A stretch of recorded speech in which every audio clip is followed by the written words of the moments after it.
The elk was dead before it hit the snow, and the man who killed it was already moving.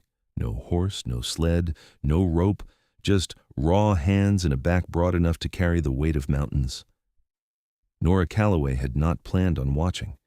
She had stepped onto the porch of her homestead cabin that October morning in 1874, for no reason at all except that the cold air smelled like pine resin and wood smoke, and the valley below her little spread had gone the color of hammered copper with the turning of the aspens.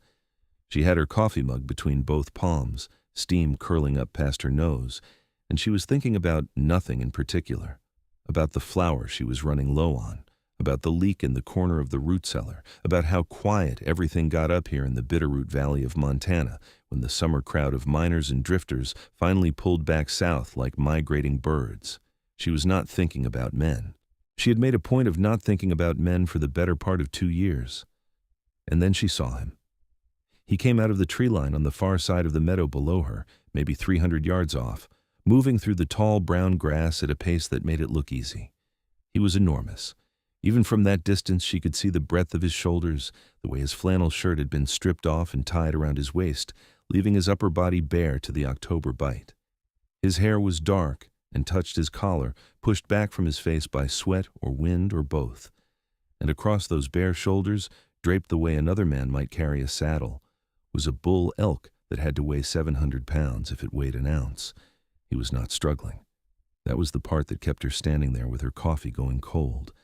He was just walking. Nora Calloway was 24 years old, a widow of 14 months, and she had been very certain until that particular moment that the particular thing happening in her chest right now, that tight, strange, warm unfolding, was something she had permanently put away. She watched him cross the meadow. She kept watching even after the steam stopped rising from her cup. His name, she would learn before noon, was Caleb Holt.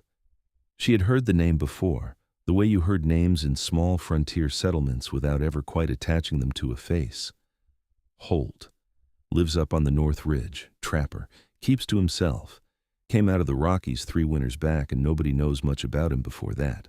She had heard all of this and filed it away as the kind of information that did not concern her, because she had her 40 acres and her vegetable stores and her late husband Daniel's 2 horses still in the paddock, and she had decided very firmly that her life in this valley was going to be a quiet and self-sufficient one. Then, Caleb Holt walked out of her tree line.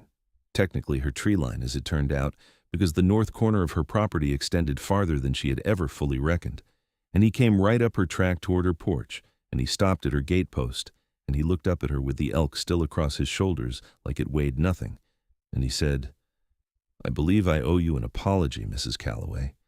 I cut through your land without asking. The elk crossed your fence, and I followed." His voice was low and unhurried.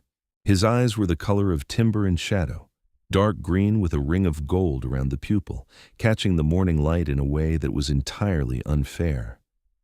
He was close enough now that she could see the full scope of what she had only glimpsed from a distance. He was tall enough that he had to angle his head slightly to look up at the porch, and every muscle across his shoulders and chest moved with the easy tension of something that had been built by years of hard use rather than any deliberate effort. There was a long scar running from his left collarbone down toward his ribs, old and silver white, and she noticed it, and then made herself stop noticing. She looked at the elk. She looked at him. She looked at the elk again. "You carried that by hand," she said. It was not a question. "Horse went lame last week," he said, as though this explained dragging 700 pounds of dead elk across 3 miles of mountain terrain on bare skin in October. "I have not had time to ride down to Galloway's to see about a replacement." "You are bleeding," she said. He glanced at his left shoulder as if he had forgotten. There was a cut there, maybe 4 inches long, where a branch or the elk's antler had caught him. It was not deep, but it had bled freely and dried in a dark line down his arm.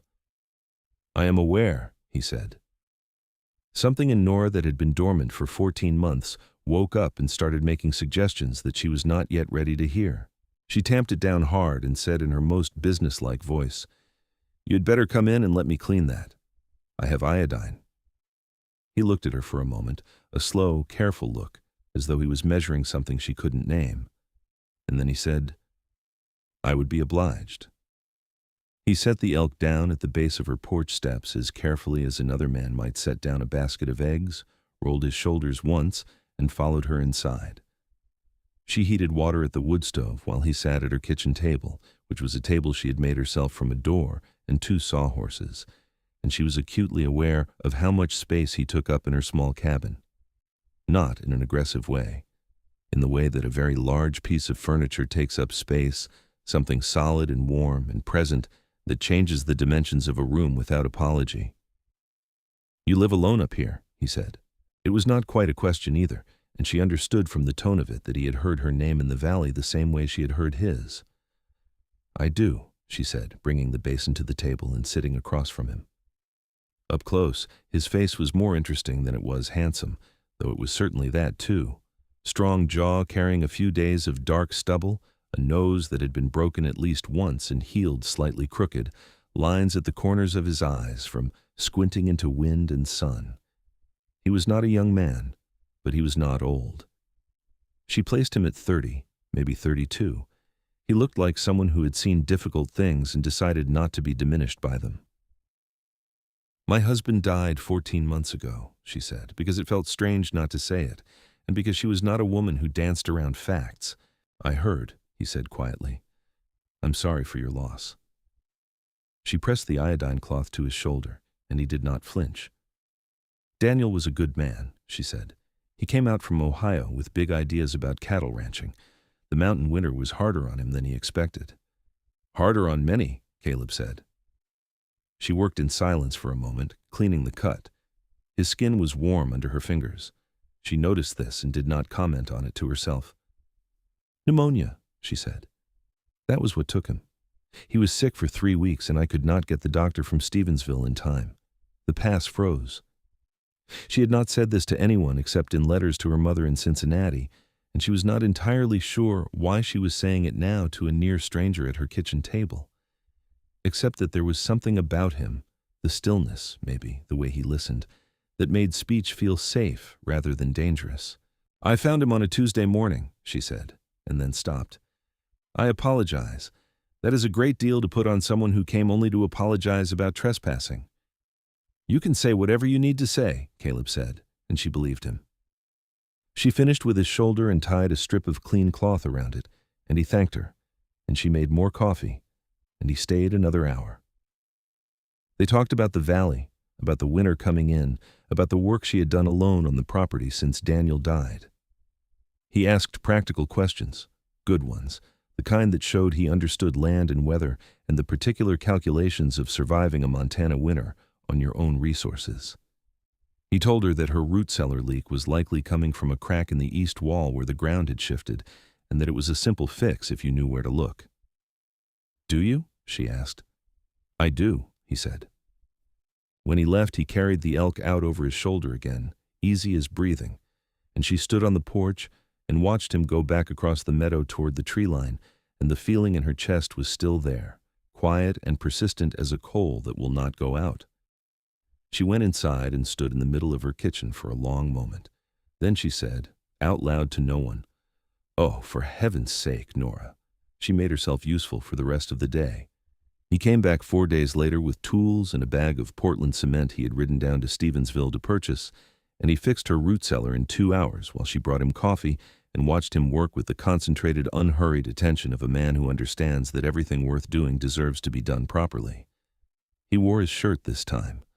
She was not sure if she was relieved or disappointed, and she refused to examine that particular ambivalence any further. They ate lunch together on the porch in the thin October sun, cold venison and cornbread she had made that morning, and he told her something about himself for the first time. Not because she pushed, but because the quiet between them had reached a certain depth where it felt natural to fill it. "I grew up in Tennessee," he said, "outside of Knoxville, farmed tobacco with my father until I was 20. Then I went west because I needed to move." A pause. "My father was not an easy man to live near." "You do not have to explain," she said. "I know," he said. "I want to." He had come through Kansas in the late 1860s, he told her, and seen things in the aftermath of the war that hardened him in ways he had spent years trying to undo. He had pushed further north and west, trapping through Wyoming and Idaho until he found the Bitterroot Valley in the winter of 1871 and decided it was far enough. He had built his cabin on the North Ridge and stayed. "Do you ever miss Tennessee?" she asked. He considered this seriously. "I miss the heat in July," he said at last, "and my mother's cooking. But those are small misses." He looked out over the meadow, which had gone amber and rust in the afternoon light. "I do not miss much else." She looked at his profile, the strong line of jaw, the broad, unhurried stillness of him, and she thought, "This is a man who has made his peace with his own company and found it sufficient." She recognized that quality, because she had been working toward it herself for 14 months, and she was only partway there. "I will tell you something," she said before she could think better of it. "The first morning you came, and when I saw you coming out of the trees carrying that elk, I had the strangest feeling, like something turning over, like a page." He looked at her then, and the green gold of his eyes was very direct. "Yes," he said. "I know." She blinked. "You felt it too?" "I noticed you on the porch," he said simply. "I tried not to." A corner of his mouth moved. "I came back because of the root cellar. That part is also true." She laughed, a real laugh, surprised out of her, the kind she had not produced in some time, and the sound of it seemed to please him enormously, though he showed it with only the smallest change in his expression, a warmth that moved through his eyes like light through water. The days shortened toward November, and Caleb Holt found more reasons to cross the meadow. He was not pushy about it, and he was not subtle about it either. He showed up when there was a purpose, with tools or fresh game, or occasionally a jar of honey from a colony he'd found up on the ridge. He fixed the loose board on her porch, re-chinked the west wall of her cabin against the coming cold, and spent a full Saturday helping her stack the winter's worth of firewood that she had been meaning to split and stack for weeks. He worked with a steady, enormous strength that was entirely matter-of-fact, as though his body were simply an instrument he kept in good repair for practical purposes, and she watched him swing the splitting maul from the kitchen window and told herself she was watching to see that he was doing it correctly, which was a lie so thin it didn't even inconvenience her. They talked while they worked, and this was the thing she had not expected, not just the physical presence of him, which was considerable, but the conversations. He had read more books than she would have predicted. He had opinions about the Homestead Acts, about the treatment of the Salish people whose land this valley had historically been, and he spoke about these things with a directness and a lack of self-congratulation that she found remarkable in a man of his era. He did not romanticize the frontier. He understood what had been taken and by whom, and he said so plainly. "My neighbor to the south, old Tom Briggs, says the Indians ought to be grateful for civilization," she said one afternoon, testing something she wasn't sure she wanted to test. Caleb set down his axe. He looked at her with an expression that was not angry, but was absolutely clear. "Tom Briggs is a fool," he said, "and civilization is a word men use to dress up taking what they want." He picked the axe back up. "The Salish have been here since before any word in any language that I know. This valley was theirs first." "Yes," she said. "I think so too." He looked at her with a new quality of attention after that, as though she had passed some test she had not known she was taking, and the warmth between them shifted into something with a little more weight. November arrived with its first serious snow, and the valley pulled inward and white. Nora had 2 horses, Daniel's big bay gelding, Chester, and a smallish roan mare she called Birdie, and she managed them well enough, having grown up on a farm in Ohio before following Daniel west. But the barn roof had a soft spot she had been watching with increasing concern, and when Caleb appeared one gray morning to look at it, she led him out to the barn and showed him the sagging beam. He stood under it with his hand pressed against the wood, feeling for give. Then he looked at the roof boards above. He was thinking. She could see him doing it, the way his eyes went distant and practical. And then he said, "I can fix this. It will need 2 days. I can bring lumber from the mill in Hamilton if you have the coin for it, or I can fell and split what we need from your north stand, which will take longer but cost nothing." "I have some coin," she said, "but not very much." "Then we fell and split," he said. "I will start tomorrow if the weather holds." "You do not have to do all of this," she said, and she meant it. She'd been accepting his help with increasing ease, and a part of her wondered if she was becoming dependent or if she was simply being practical, and she could not quite separate the two. He turned to look at her in the dim barn. Outside, the wind had picked up and was pushing the first real flurries against the weathered boards. "I want to," he said. "That's the whole of it." She met his eyes, and the whole of it was in his voice, clear and unhurried. Not just the barn repair, not just the root cellar or the firewood, the whole of it. She understood, and her understanding was warm and complicated, like something that has been growing in the dark and is only now being brought into light. "All right," she said. "Thank you, Caleb." He nodded once, the way he always did when something was settled, and they walked back to the cabin through the first snow, and she made him supper for the first time, stewed venison with dried beans and biscuits, and he ate with genuine appreciation and helped her wash up without being asked, moving around her small kitchen with a surprising domestic ease, and they sat at her makeshift table afterward while the snow hit the windows and the wood stove crackled, and they talked for 3 hours about everything and nothing, and by the end of it she was so entirely comfortable in his presence that it alarmed her, and she sat with that alarm after he had gone and tried to decide if it was something she wanted to step away from. She decided it was not. The barn took 4 days, not 2, because the soft spot in the roof was worse than it looked once they got into it, and 3 of the main beams needed to be replaced rather than 1. He worked from first light to dusk both days, and she worked beside him, handing tools, holding boards, climbing when he needed a second pair of hands high up, and she learned several things about Caleb Holt over those 4 days that added themselves to the accumulating portrait of him in her mind. She learned that he whistled quietly to himself when he was concentrating. She learned that he took the most dangerous parts of any task without comment or ceremony, simply moved to where the risk was and handled it. She learned that when he said something was going to be all right, he had always already calculated whether it was going to be all right before he said it, and that she could trust the statement. On the 4th day, near dusk, she was holding the end of a long beam while he fitted the opposite end into its new seat, and the whole thing shifted, and she stumbled, and before she hit the ground, his arm was around her, one arm, solid and immediate, catching her weight as though she weighed nothing at all, and for 1 second, she was pressed against his chest, with his arm around her and his face very close to hers, and neither of them moved. The barn was cold and smelled of fresh-cut pine and horse. A lantern swung slightly on its hook. Outside, the wind moved through the eaves. "I have you," he said very quietly. "I know," she said, equally quiet. She stepped back and he let her, and they finished the beam, and neither of them said anything about it. But something had changed again, another page turning, and this one felt more significant, the shift that happens when what you have been carefully acknowledging only in private becomes briefly visible between 2 people, and both of them see it, and neither pretends otherwise. That night, when he was gone and she was banking the wood stove for the night, Nora thought about Daniel. She sat with his memory honestly and without flinching, the way she had learned to over 14 months. She remembered him on their wedding day in Cincinnati, young and full of impossible optimism, his Ohio farmer's hands already rough, and his eyes full of a vision of the West that was half dream and half stubbornness. She remembered him in this cabin, sick and apologizing for being sick, which was a very Daniel thing to do.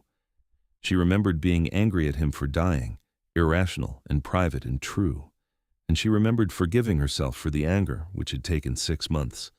She did not feel guilty about Caleb. She had not expected not to feel guilty, but she did not. She felt instead a careful growing tenderness and something quieter underneath it that she recognized, but was not yet ready to name. The first proper blizzard of the season came in the 2nd week of November, and it came fast. Nora knew it was coming from the quality of the afternoon sky, that flat yellow-gray that old-timers called wolf light, and she spent the daylight hours before it hit, doing what a prudent woman living alone in Montana in 1874 did before a blizzard. She brought in a week's worth of firewood to the covered porch. She checked her food stores. She made sure the horses were solid and the barn doors were latched against wind. She was bringing in the last load of wood when the sky came down. It was like someone dropping a white curtain. Within 20 minutes, she could not see to the fence line. Within an hour, the wind was loud enough to make conversation impossible if there had been anyone to converse with, and the snow was horizontal and the temperature had dropped in a way you felt inside your bones. She was warm enough. She had fuel enough. She had food enough. She was fine. She kept telling herself she was fine for the first 2 days. On the third day, in the gray middle of the afternoon, there was a knock on her door, so loud it was clearly a fist rather than a knock, because any ordinary knock would have been lost in the storm noise. She opened the door, and Caleb Holt was standing on her porch, covered head to boot in snow, his face red from cold, his breath a great cloud, and he was carrying a second set of saddlebags over one shoulder. "You're alive," he said, and the relief in his voice was not at all disguised. "I am alive," she said, stepping back to let him in. He had come through the storm from his cabin on the ridge, 1.5 miles by the track and more like 2 miles with the drifts, because he told her while she helped him get the snow off his coat and brought him to the wood stove, he had been lying in his bunk on the second night of the blizzard thinking about whether her firewood was stacked close enough to the cabin to be reachable, and the thinking had eventually become unbearable. "You walked 2 miles through a blizzard," she said, handing him hot coffee. "It was not 2 miles, he said. "Caleb!" He wrapped his enormous hands around the mug and looked at her with that direct, unhurried attention. "I wanted to be certain you were safe," he said. "That's a very simple thing." She looked at him, red-cheeked and snow-damp and entirely unapologetic, drinking her coffee at her kitchen table as if sitting in her kitchen in a blizzard were the most natural thing in the world, and she felt the thing she had been refusing to name for 3 weeks rise up through her chest like water through limestone, clear and persistent and inarguable. She sat down across from him. "Caleb," she said, "I need to say something to you." "All right," he said. "I'm not a woman who does things in halves," she said carefully.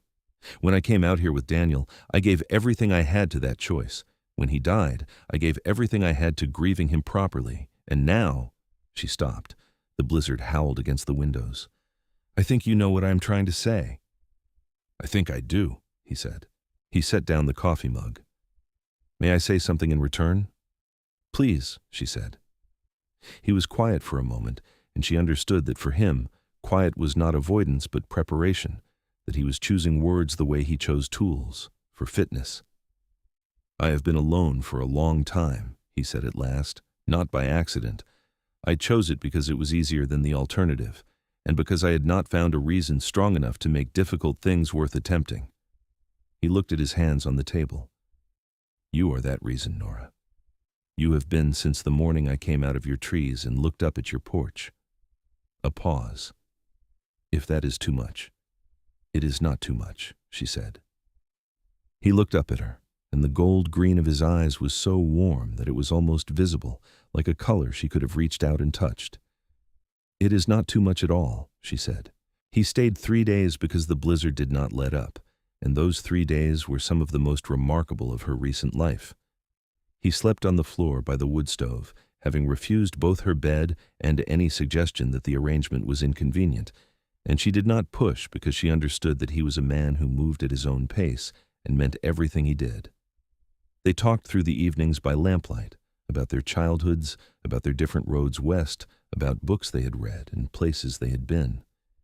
He had, it turned out, a dry and somewhat crooked sense of humor that appeared only after he felt entirely comfortable, and she found it devastating in the best possible way. He told her about his time in Kansas. She heard what he did not say as clearly as what he did, that he had been in or near the violence that followed the war, that he had seen things that left marks. He spoke about it without self-pity and without dramatizing, and she listened the way he listened to her, completely, without hurrying toward a response. "Do you have nightmares?" she asked on the second night. The wind had dropped slightly, and it was possible to hear each other without raising voices. "Sometimes," he said. "Less than I used to." "Since coming to the valley?" "Since knowing you," he said, with a matter-of-factness that made it land heavier than sentiment would have. She was sitting across the table from him with a book open in front of her that she had not been reading, and she closed it and looked at him, and after a moment she reached across the table and put her hand over his. His hand was enormous under hers, warm and rough with calluses and old scars, and he turned it over and held hers carefully, as though it were something he did not want to damage. "I think," she said slowly, "that we are going to be all right." "I think so too," he said. On the third day, the blizzard broke, and the valley opened up white and clean and brilliant under hard blue sky, and he helped her dig out the path from the cabin to the barn, and then he stood at the gate and looked at her in the winter morning light and said, "Will you let me court you properly? I want to do it right." The phrasing was so precisely Caleb, formal and sincere, and entirely without artifice, that she had to work to keep her expression steady. "Yes," she said, "I will let you do that." He nodded once, satisfied, as though they had agreed on a plan for a fence repair, and she watched him head back across the white meadow toward his ridge, his footprints the only marks in all that snow, and she thought, "I am going to love this man terribly much, and somehow that does not frighten me at all." The courtship that followed was as Caleb Holt as everything else about him, steady, purposeful, quiet in its expression, but absolutely clear in its intention. He came to see her every few days through the rest of November and into December, sometimes with practical purposes, and sometimes without any pretense of one. He brought her a necklace of polished river stones he had made himself, threaded on a length of gut cord, each stone a different color of the valley, green and amber and deep rust red. He was almost embarrassed presenting it, which was the only time she had ever seen him uncertain. "It is not much," he said. "It is exactly right," she said, and meant it in more than one sense. She gave him a scarf she had been knitting in the evenings, deep blue wool, his size, which she had calculated by looking at his neck and shoulders with what she told herself was purely practical attention. When she wrapped it around him the first time, and he bowed his head slightly to allow it, she was close enough to smell pine resin and wood smoke on him, and the tenderness she felt was so acute it was almost painful. He kissed her for the first time on a Sunday afternoon in the second week of December, in the doorway of her cabin when he was leaving, in the cold, clear light of a December afternoon, with the snow blue-shadowed and the sky going orange and pink over the mountains. It was not impulsive. She saw him decide to do it, a small stillness, a breath, and then he bent his head and his mouth was warm and very gentle, and it lasted precisely long enough to be everything she needed it to be. He pulled back and looked at her with the gold in his eyes lit up like fire, and she held his face in both her hands for a moment, this scarred and complicated and deeply gentle man, and she thought of nothing except the exact present tense, which was exactly sufficient. "Good evening, Nora," he said. "Good evening, Caleb," she said. She watched him walk home across the blue snow in the last of the light, and she pressed her back against the doorframe and breathed for a moment, just breathed, and the cold air tasted wonderful. The holidays came, and with them, the particular isolation of a Montana winter. The nearest settlement, the small town of Whitehorse Crossing, a scattering of a dozen buildings that called itself a town with more ambition than accuracy, was 8 miles down the valley, and the road was navigable but effortful in December snow. Nora made the trip once in mid-December with Chester, the bay gelding, and bought flour and salt and a tin of tea, and exchanged carefully neutral pleasantries with the proprietor of the general store, a man named Aldous Prentice, who had opinions about women homesteading alone that he expressed through a combination of unsolicited advice and patronizing concern. She thanked him for his thoughts and bought her goods and rode home. She told Caleb about it that evening, and he listened with the quiet, controlled expression she had begun to recognize as his version of irritation. "Prentice has always been a man who mistakes talking for knowing," he said. "He suggested I might consider selling the property and moving to Stevensville," she said. "He said it would be more suitable." "More suitable for whom?" Caleb said, and it was not a question. "Exactly," she said. There was a pause, and then Caleb said, with the careful deliberateness of a man addressing something he has thought about for some time, "There is something I want to say to you, about the property, and about the future, and about what I am hoping for." He paused again. She waited, because she had learned to give him his pauses. "I am not a man who does things in halves either," he said, echoing her own words back at her with a precision that told her he had remembered them exactly. "I want to build something with you, not take over what is yours. It is yours and it will remain yours, but work beside you and stay here, and make it something that lasts. A breath.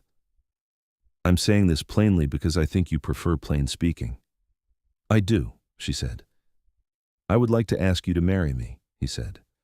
Not immediately. When you are ready. I wanted you to know the direction I'm pointing in. She looked at him across her makeshift table in the lamplight, this mountain of a man with his scarred hands folded neatly in front of him and his serious eyes and his slight awkwardness in the face of feeling, which was the most endearing thing she had ever seen. I am pointing in the same direction, she said, for what it is worth. He exhaled slowly, not quite a sigh, more like the release of something held tight, and she thought she had never seen him look so young as he did in that moment, so simply happy. And she reached across and covered his hands with hers, and they sat like that for a while and listened to the winter. Christmas in the Bitterroot Valley in 1874 was a quiet affair. A few of the valley's scattered homesteaders came together on Christmas Eve at the White Horse Crossing Methodist Church, which was barely large enough for the 20-odd people who attended, and the singing was earnest if not particularly accomplished, and Reverend Allison preached briefly and practically about the mercy of warmth and sufficient food, which was exactly the right sermon for the occasion.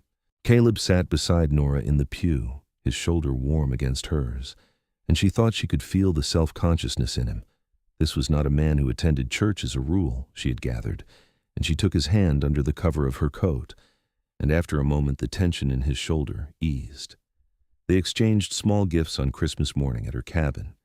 He had made her a shelf, a proper, beautiful shelf of smoothed pine, with small carved details at the corners that she had not expected, and that produced a lump in her throat she had to disguise by examining it very closely. She gave him a journal and a good pen, because she had noticed that he occasionally wrote in evenings, and she had asked about it once, and he had been slightly evasive, which she interpreted as meaning it was important to him. He held the journal for a moment, looking at it, and then looked at her with an expression she was not sure she could fully read, except that it was profound. I have not had a gift that was truly considered, he said slowly, for a very long time. Well, she said, get used to it. The gold in his eyes went brilliantly warm, and he laughed, a real laugh, full and genuine, which he had heard only a handful of times and which he found she could not get enough of. And she laughed too, and it was a good Christmas morning in every possible sense. Winter settled fully over the valley in January, and the life they were building, unhurried and sure and full of conversation and work, and that particular intimacy that comes from sharing difficult conditions with competence and trust, became the most natural thing. He spent more time at her place than at his own, sleeping in the barn those nights when the cold or the hour made the return trip impractical, at his own insistence and her private amusement. She thought him extremely old-fashioned about this and said so. He said with perfect equanimity that old-fashioned was a word people used for standards, and she said that was a very convenient definition, and he smiled in that small, warm way he had. He told her more about Kansas in January. One long evening when the cold outside was so severe, it made the cabin walls crack with frost, and they had put every blanket in the house to use. He had been 23 when he came through, and he had worked briefly for a man who ran cattle across what had been Cherokee and Osage land, and he told her about this with the same unsparing honesty he gave everything. I was young enough to take the work without thinking it through, he said. I thought about it after. I have thought about it since. He was quiet. There is no undoing what has been done. I try not to profit from it further, and to say clearly what it was when asked. You are a good man, she said. I am trying to be, he said. There is a difference. She loved him for that distinction, for the refusal to rest in easy self-assessment. It was the kind of moral seriousness she had grown up respecting and rarely encountered since. February brought the hardest cold of the season, temperatures that Caleb measured by how quickly the water in the bucket by the door froze, which was a measurement system she found grimly practical, and it also brought trouble from an unexpected direction. A man arrived at her gate on a gray February morning on a big black horse. He was well dressed by frontier standards, which meant his coat was expensive and his boots were clean, and he had the particular manner of a man who was accustomed to being regarded as important. His name was Leonard Hargrove, and he informed her at the gate, not coming inside, not asking, that he represented a land acquisition company out of Helena that had been buying up valley properties for development. "You are a woman alone on 40 acres, he said, "and the winters here are brutal. We are prepared to offer you—" "I am not alone," said Nora, which was not entirely true in the strict legal sense, but felt true in every meaningful way. "And I am not selling." He looked at her with the expression men like him developed for women who said unexpected things. "Mrs. Calloway," he said patiently, "you cannot seriously intend to—" "I am very serious," she said. "Good day, Mr. Hargrove." She went inside and closed the door, and stood in her kitchen for a moment with her blood up, and then she went about her day. She told Caleb when he came that afternoon, and she saw the careful, controlled expression, the version of his face that was managing something. "Did he threaten you?" he asked. "Not in so many words," she said. "What does not in so many words mean?" She repeated the conversation as accurately as she could, and Caleb listened with his hands very still on the table, which he had come to understand was not a restful stillness. "He will come back," he said. "I know," she said. "If he does, send Chester down to the river pasture fence. I can see that fence from my ridge. I will know to come." "Caleb," she said, "I do not need rescuing." "I know that," he said immediately, without any defensiveness or qualification, which was exactly right. "I am not offering rescue. I am offering company when you have to deal with an unpleasant man, because unpleasant men frequently behave better when there are witnesses." This was so accurate that she could not argue with it. "All right," she said. Hargrove came back 10 days later, and this time he brought a colleague, a thin man with legal documents that he spread on her porch railing without being invited to. He began explaining something about water rights and a territorial survey that he claimed superseded her title. He was in the middle of this explanation when Caleb Holt came across the meadow. She had not sent Chester to the fence.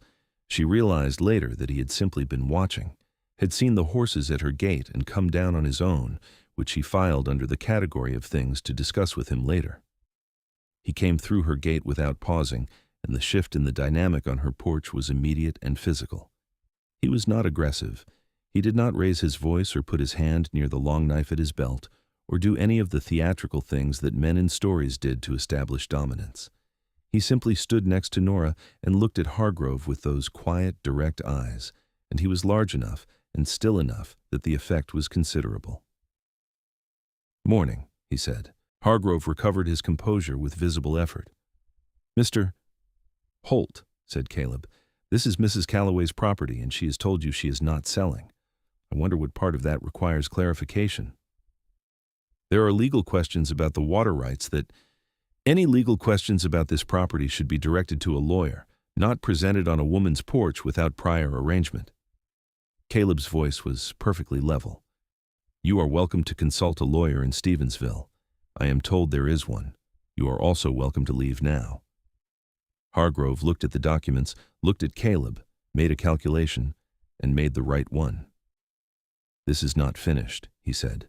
"If it becomes a legal matter, it will be handled legally," Caleb said. "Good day." The two men left. Nora waited until their horses were down the track and then turned to look at Caleb, who was still watching the road with that careful expression. "You were watching my property," she said. "Yes," he said without embarrassment. "We should discuss boundaries," she said. "Yes," he said again. "I came too close to your business today. I heard you tell him yourself you were not selling before I arrived, and I should have stayed back." She had been prepared to have a firm conversation about independence, and he had entirely deflated it by agreeing before she could begin. She almost laughed. "You did rather take over," she said, moderating slightly. "I did," he said. "I apologize." "He was being awful," she said. "He was," Caleb agreed. "So I am not entirely displeased," she said. "But next time, let me handle it first." "Yes," he said, "and then you can stand there looking enormous if it becomes necessary." The corner of his mouth moved. "Understood," he said. She did consult a lawyer in Stevensville, rode down with Caleb on a bright February day, the snow hard-packed and glittering on the road, and the lawyer confirmed that her title was sound, that Hargrove's water rights claim had no solid basis under current territorial law, and that a letter from him would likely end the matter. It ended the matter. She filed the relevant documents and rode home with Caleb through the cold, clear afternoon, feeling the particular satisfaction of a problem solved by proper means. On the way home, they talked about the future for the first time in practical terms. She'd been thinking about expanding the garden plot in the spring, putting in more potatoes, possibly turnips, a proper kitchen garden with a fence to keep deer out. He had been thinking about whether the property could support a small herd, 4 or 5 cattle, nothing ambitious, just enough for milk and meat. They talked through the logistics, overlapping and building on each other's thinking with the easy rhythm of two people who have learned each other's minds. And somewhere past the halfway mark of the road home, she realized that they had been talking for 20 minutes as though the property were already both of theirs, and neither of them had remarked on it because it did not need to be remarked on. "Caleb," she said. "I am ready," she said, "if you were still asking." He pulled his horse up. She pulled Chester up beside him. The road stretched white and quiet in both directions, the mountains enormous around them, the sky very blue. And he looked at her in the winter light with his dark hair pushed back under his hat and his scarf, her scarf, the blue wool one, around his neck, and his expression was the most open she had ever seen on a human face. "I'm still asking," he said. "Then yes," she said. "Yes." He reached across the space between their horses and took her gloved hand, and they sat there on the winter road for a long moment, just looking at each other. And then Chester stamped and blew a cloud of breath, and they both laughed and rode home. They were married in March by Reverend Allison at the White Horse Crossing Church, on a morning when the first suggestion of spring had come into the light without yet committing to it, the snow still deep on the mountains, but the air holding a promise. The church was small. Their witnesses were a woman named Margaret Goss, who ran the post office in White Horse Crossing and whose sharp practical kindness had been quietly supportive of Nora since Daniel died, and an old trapper named James Bear Cloud, who was one of Caleb's oldest friends in the valley, a Salish man of about 50 who had lived in this valley his whole life, and who shook Nora's hand after the ceremony with the grave courtesy of a man extending genuine welcome. Nora wore her best dress, which was dark blue, and had been purchased in Cincinnati 5 years ago and still fit her well, and she had put small white winter berries in her hair that she had found along the creek. Caleb wore his best shirt, clean cotton, dark, and his good boots and the blue scarf, and he stood at the front of that small, cold church and looked at her walking toward him with an expression of such transparent and complete happiness that Margaret Goss, standing to one side, pressed her handkerchief to her mouth. The ceremony was brief and sincere. When Allison asked if they had anything they wanted to say to each other, Caleb looked at Nora and said quietly, "I have been half of what I could be for a long time. You are the other half. I intend to spend a great many years earning what you are giving me today." She had not expected to cry, and she cried anyway. She said, "You already have. You have had it since October. I was just working up to admitting it." He smiled, the full smile, the one she had worked so hard to earn in the early weeks, which was enormous and transformative, and made him look like a different man, and her favorite man, simultaneously. And she took his hands, and they made their promises to each other in front of God and 2 witnesses and the deep cold silence of the Montana mountains, and it was exactly right. The spring that followed their marriage was the hardest work Nora had ever done, which was saying something. They broke new ground for the expanded garden, which meant cutting sod that had been undisturbed for decades, and Caleb took the heaviest work without complaint, while she took the parts that suited her strength, and between them they doubled the kitchen garden, put in a proper fence of post and rail, and began the planning for a cattle run to the south pasture. They had decided on 4 cattle, 2 milking cows, a young bull, and a heifer, and Caleb rode to Hamilton in April and returned with all 4. Leading them on a long rope, which was a sight that made her laugh so hard she had to sit down on the porch steps. "You look like a very determined parade," she told him. "They are cooperative enough," he said, with enormous dignity. He moved his things down from the ridge cabin in May. He did not have many things: his tools, his books, his journal, his rifle and traps, a few pieces of furniture he had made himself that she was glad to have because they were much better than her own improvised ones. The ridge cabin he left standing and weather-tight, because it was useful to have a shelter that high on the property for hunting season. They talked about whether to expand the main cabin because it was small for two people who both took up considerable amounts of space in different ways, and they decided to add a room on the east side before the next winter. James Bear Cloud came to help with the room addition in June, bringing two young men from his community, and the four of them raised the frame in a single long day that ended with supper on the porch and the long evening light and laughter that carried out across the meadow. Bear Cloud told stories about the valley in the old days, about the shape of the land before settlement, about the fishing and the hunting, about his grandfather who had been a great headman, and Caleb and Nora listened with the full attention that the stories deserved, and Nora thought that there was something important in this, in sitting on her porch on this land that had been so many things before it was hers, and listening to the man who carried its true history. "You have built something good here," Bear Cloud said at the end of the evening, looking at the cabin and the garden and the new room frame against the darkening sky. He said it to both of them equally, which felt right. "We are trying," said Caleb. "Good trying looks like that," Bear Cloud said, with a nod that encompassed everything, and Nora felt something she might have called grace. The summer of 1875 was dry and warm and full of hard work and a happiness that was not dramatic or sudden, but deepened with each passing week the way a river deepens as it nears the sea.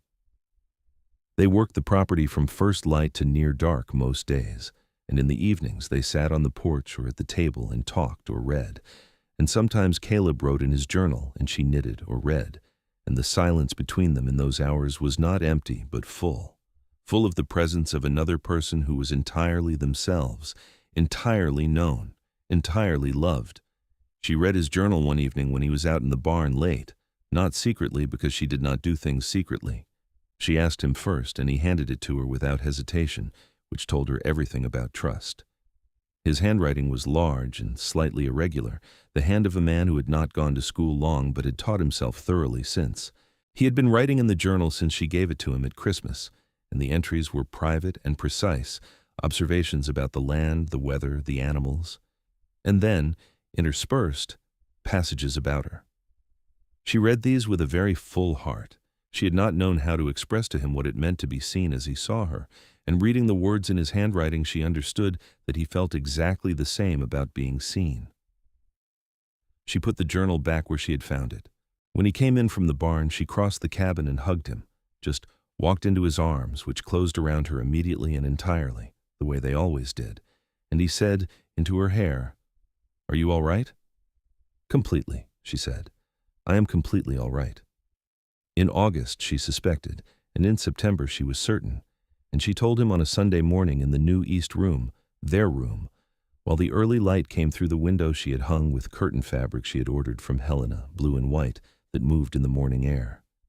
She sat up in bed and looked at him, who was already awake and watching the light, and she said, "There's going to be someone new." He turned to look at her, and she saw the sequence of understanding cross his face, the moment of confusion, and then the arrival of comprehension. And then his face did something she had never seen it do before. It simply broke open. Not with grief, with joy, pure and undisguised and overwhelming, the face of a man who has carried something defended for a very long time and is suddenly, completely relieved of it. He sat up and took her face in his hands and looked at her for a long time and then pressed his forehead to hers, and they sat like that while the October light filled the room and she felt him breathe. "Are you frightened?" he asked. "A little," she said honestly. "Are you?" "Yes," he said, "and gladder than I have words for." The pregnancy was not simple in its early months. She was sick in the mornings in a way she had not anticipated, and the late fall work of the property was harder than it would otherwise have been. But Caleb took on more without ever making her feel it was a burden, without ever treating her as less capable than she was. He learned the difference quickly between help that was welcome and help that was patronizing, and he never crossed that line twice after learning it. He rode down to Stevensville and had a long conversation with the doctor there, a young woman named Dr. Helen Marsh, who had recently set up practice to no small amount of resistance from the town's more traditional residents. He came home and told Nora about her, and Nora made a trip down the next week and liked Helen Marsh enormously on sight. a compact, direct woman of about 28 who asked good questions and had steady hands and absolutely no patience for nonsense. "Your husband rode 3 hours to ask me about prenatal care," Helen said with a dry look. "That sounds like him," Nora said. "He asked 17 questions," Helen said. "I counted," Nora smiled. "Did he take notes?" "He did."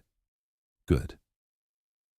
The winter of 1875 into 1876 was their second together, and the difference between this one and the last was the difference between visiting a place and living in it.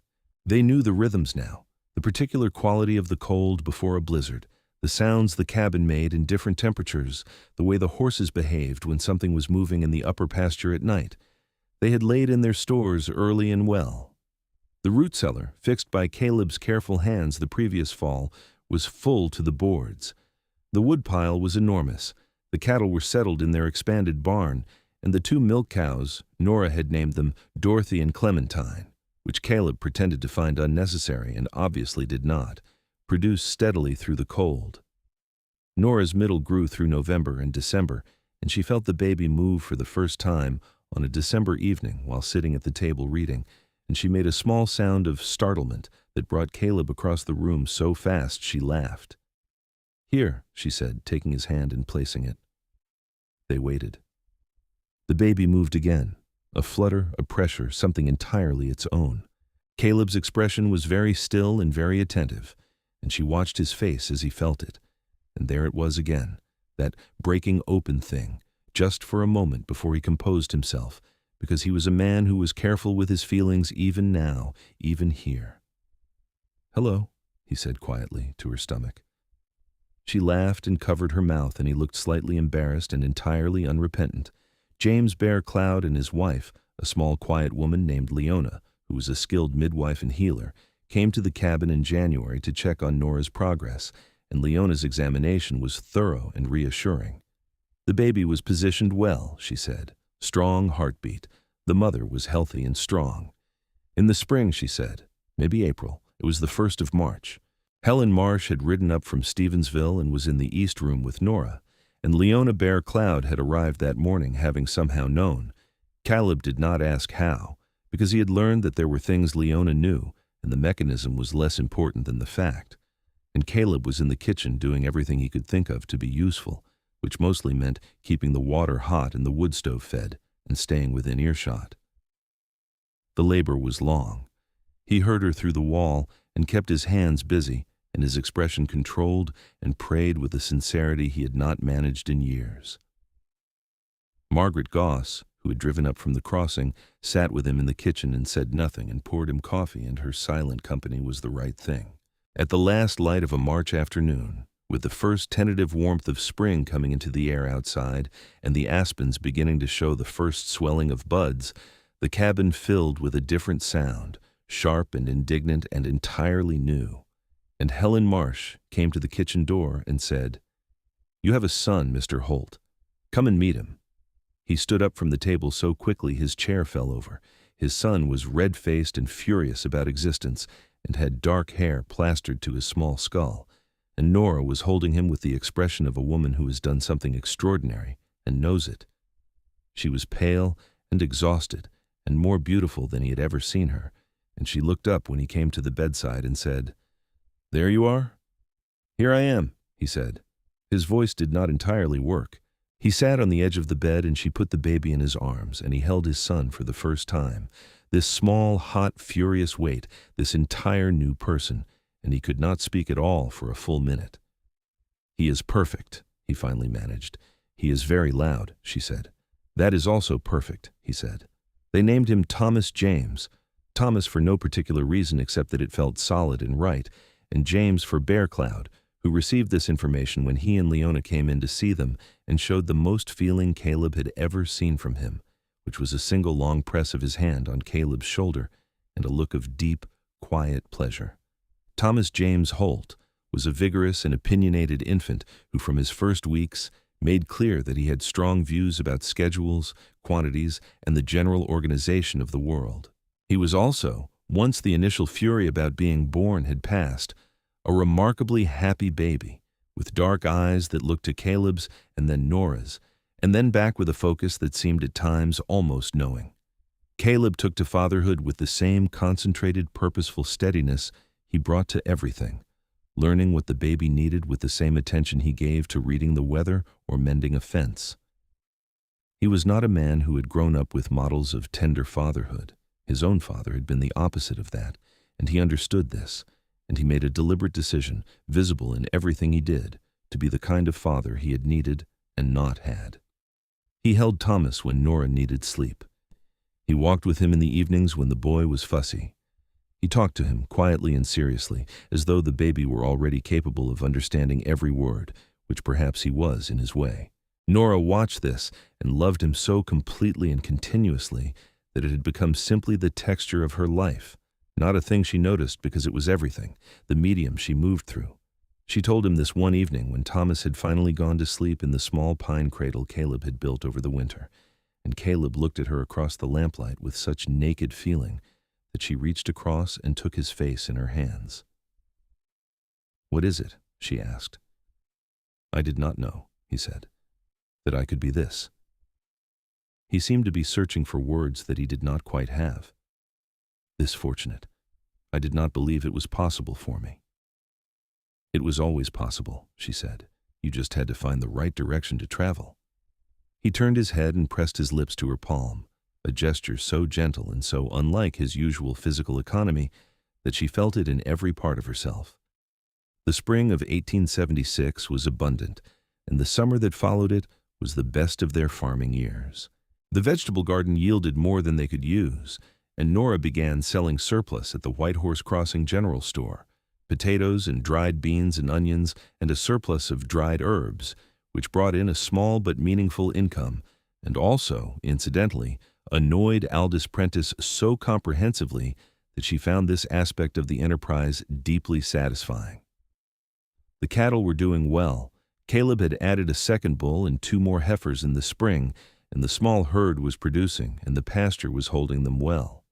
They had discussions as a couple about the larger questions, about what kind of life they were building and for whom, about Thomas and any future children and what they wanted those children to know and how to be, about the land and its history and what it meant to tend it honestly.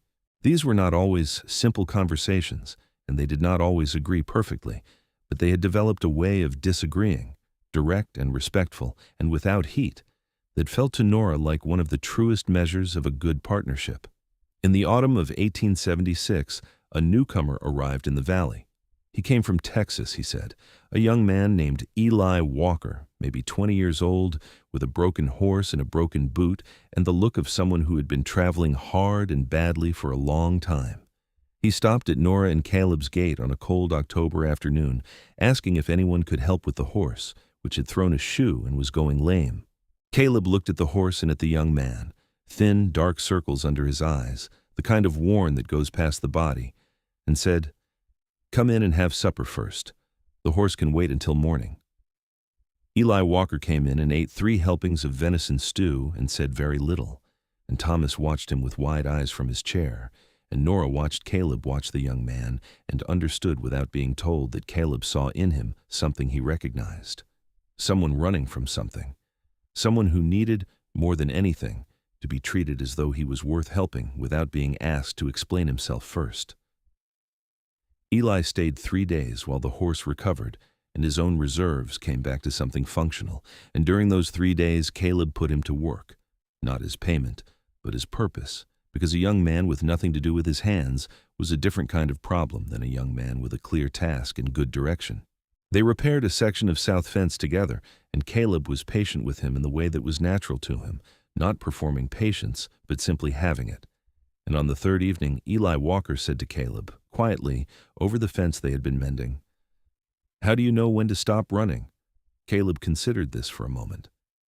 "When you find something worth staying for," he said, "and you only recognize it if you are paying attention." Eli left on the 4th day with his horse reshod and his pack restocked, and what looked like a fraction more ballast in him than he had arrived with.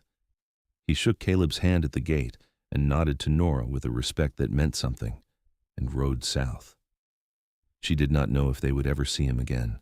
She thought Caleb had given him something real, and she told him so. "You gave him supper first," Caleb said. "That was the thing that mattered." "We gave him supper," she corrected. "Yes," he said. "We."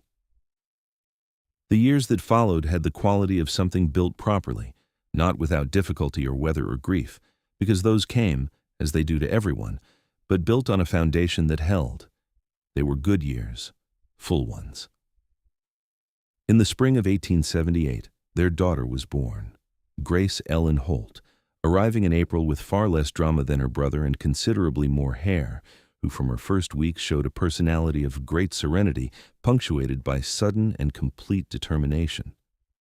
Thomas, who was just past 2 and extremely interested in everything, accepted his sister with the generous curiosity of a child whose world has always been one of abundance rather than scarcity, and within a week was bringing her objects of significance to examine, which at that age meant primarily pine cones and interesting rocks. Caleb held Grace the first time with the same wrecked, shining expression he had held Thomas, and Nora looked at him holding this small girl and thought of everything he had told her about his father, about Tennessee, about the long road from there to here, and she thought, this is the answer to all of it. Not a solution, not an erasure, an answer, a new thing that grows in the space that the old hard things leave behind when you have the courage to walk through them. "Hello, Grace," he said, in the same quiet voice he had used with Thomas. "I am your father. I'm going to take very good care of you." She opened her dark eyes and looked up at him with an expression of perfect seriousness, as though she had considered this claim and found it satisfactory. Margaret Goss, who was by now a fixture in their lives in the way of someone who has become family without any formal ceremony, came up from the crossing with a basket of goods and a jar of the particular honey preserve she made every fall, and sat in the kitchen with Nora while Thomas showed her his current collection of significant rocks and said, "You have made something extraordinary here, you know." "We have had help," Nora said. "Everyone has help," Margaret said. "Not everyone makes something of it."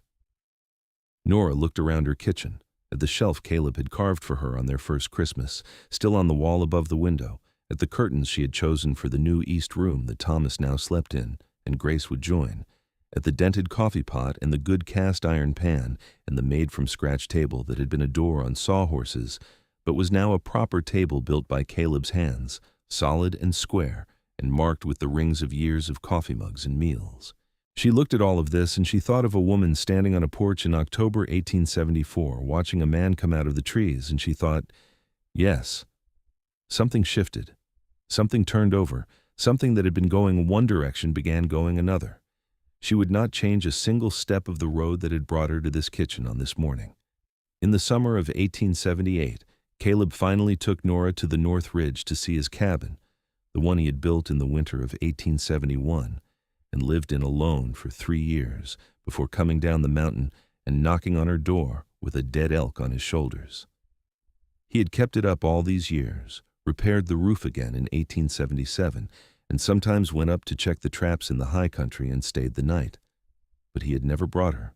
He told her on the morning they planned to go, leaving the children with Margaret Goss, who had agreed to this cheerfully, that the cabin was the place he had gone to be honest with himself during the years when he had not yet known what he wanted. "I went up there after I met you," he said, more than once. "I went up there and looked at the valley in the dark and tried to talk myself out of it." "Out of what?" she said, though she knew. "Out of wanting you," he said simply. "Because wanting things leads to losing them, and I had decided I was past the age of sustaining that kind of loss." "And the talking did not work," she said. "You met me in the meadow in October," he said. "How long did the talking work?" She laughed. "About 20 seconds of watching you carry that elk." He made a sound that was close to a laugh himself. "The elk," he said. "The elk," she confirmed, "and then the look you gave me at the gate, and then the iodine." "The iodine," he said. "You did not flinch," she said. "At the iodine." "It would have been embarrassing," he said. "It was that, actually," she said. "That was when I was in trouble." They rode up to the ridge in the long morning light, and the cabin was smaller than she had imagined. 1 room, tight and neat and utterly spare, but it had a window facing south that looked out over the whole valley, and standing at that window she understood everything. You could see her homestead from here. You could see the meadow he had crossed that October morning, the fence line, the roof of the barn. You could see all of it spread below like a map of everything that mattered. "You could see my porch from here," she said. "Yes," he said from just behind her. "Even then?" A pause. "Yes." She turned and looked at him in the small cabin. He was standing with his hat in his hands, which was a gesture she associated with moments of particular feeling in him, and his face was the most open it ever got, which was not fully open because he was always Caleb, always some small part of him private and careful, but open enough that she could read everything. "You watched over me," she said, "even before you knew me." "I was trying not to be ridiculous about it," he said. "It is not ridiculous," she said. "It is the most you thing possible." She crossed the cabin to him and put her arms around him, and he put his around her, and they stood there in his old cabin on the ridge with the whole valley spread below the south window. And she thought, this is the full circle of it. This is where it started, and this is where it has arrived, not at an end but at a wholeness. They stayed until midday and ate lunch outside in the ridge light, looking down at their farm below, and she pointed out things she could see from up here that she had never seen from the ground level. The way the creek curved through the south pasture, the shadow line on the mountains at this time of year. He pointed out the elk trails through the high meadows, the places where deer crossed, the ridge line where the weather came in before it reached the valley floor. "Do you miss it?" she asked. "Being up here alone?" He thought about this honestly, which she loved about him, that he did not give automatic answers. "I miss the silence sometimes," he said. "But it is a different kind of silence than what you miss. The silence down there." He nodded at the farm. "With you, when we are both reading, when the children are asleep. That is not empty silence. It is full." "And the silence up here was empty," she said. "It was all I knew how to manage," he said. "It is not what I want anymore." She leaned her head against his shoulder and looked at the valley below and the October light. It was not October, but it had the quality of October, the way the mountains held the light at this elevation, fell across the high meadows in long gold lines. And she thought about the October morning 4 years ago when she had stood on her porch with a cold cup of coffee and watched a man come out of the trees and had felt something shift. Everything that had been set in motion by that shift was spread below her now like a map of its own. A repaired root cellar and a new room addition and a proper kitchen table and a carved shelf and a blue scarf and 2 cattle named Dorothy and Clementine and a son named Thomas who collected rocks and a daughter named Grace who had Caleb's serious eyes and her own curious hands, and a friendship with James Bear Cloud and Margaret Goss, and an afternoon in Stevensville with a lawyer, and a blizzard, and a kiss in a December doorway, and a church ceremony, and 700 pounds of dead elk brought down a mountain on bare shoulders with a cut that needed iodine, and hands that held her coffee cup too long because she was watching. "I love you," she said. She said it often because she believed that the things worth saying were worth saying fully and regularly. "I love you enormously and completely." He turned his head and kissed her temple. "And I you," he said, "from the first morning, before I had a right to it." "You had a right to it," she said. "You just had to get around to asking." He laughed, the full, wonderful laugh, and the sound of it went out over the ridge and fell into the valley below. And somewhere down there, Thomas was probably trying to convince Margaret Goss to let him keep a new rock. And Grace was probably looking at everything with those wide, calm eyes. And the cattle were in the south pasture, and the vegetable garden was laid in for winter, and the east room was full of lamplight in the evenings, and all of it was real and solid and true in the way that only things built by hand and time and honesty can be. They rode home in the late afternoon down the ridge trail, easy and unhurried, the horses moving well on the familiar path. The valley came up to meet them as they descended. First the scent of the creek, then the wood smoke from the cabin chimney where Margaret had built up the fire, then the sound of Thomas's voice carrying from the yard, high and clear and entirely himself. Caleb reached across from his horse and took her hand as they came into the yard, just briefly, a press of his fingers around hers. The same gesture he had made on that winter road when she said yes, the same gesture that meant the same thing it always had. Here we are. Here we are together. Here is where I will stay. Margaret Goss met them at the gate with Thomas on her hip, and Grace in a sling across her chest, because Margaret was a woman of formidable competence and saw no reason to limit herself. Thomas immediately needed to show his father a rock he had found by the creek, which was, he explained with enormous gravity, the best rock he had found yet. Caleb dismounted and crouched to Thomas's level, all that height and breadth folding itself down to a child's eye line, the way he always did, and he examined the rock with the full seriousness he brought to everything worth doing. "This is a very good rock," he said. "It has a stripe," Thomas explained. "It does," Caleb agreed. "That is called quartz. It comes from—" He glanced up at Nora, who was tying Chester at the post and listening. "From inside the mountain," Nora said. "From inside the mountain," Caleb said. "A very long time ago it was part of something much larger, and the mountain pressed it and changed it, and eventually it found its way down here to the creek, and you found it." Thomas considered the rock with new depth. "The mountain made it," he said. "Yes," Caleb said. "The mountain made it." He stood and looked at Nora over their son's head, and she looked back at him in the October light, this man who had come out of the trees on a morning she had not been expecting anything, carrying the weight of the world on bare shoulders and asking for nothing but to pay for the use of her land, and the gold green of his eyes held everything. All the years of it. All the mornings and the blizzards and the biscuits and the carved shelf and the children and the fights and the laughter and the long reading evenings and the full silent hours and the January cold and the March baby and the December doorway and the ridge cabin and the valley spread below, like a map of what was possible when two people chose each other with their whole selves and did not stop choosing. She walked to him and he put his arm around her, and Thomas held up his rock for both of them to look at. And Grace blinked her wide, calm eyes at the October sky, and the aspens across the meadow were copper and gold, and the mountains beyond were the blue of deep cold, and the smoke from the chimney rose straight up into air so clear it was almost visible. The mountain had made the quartz, the valley had made this life, and the life was good and whole and entirely, blessedly, permanently theirs.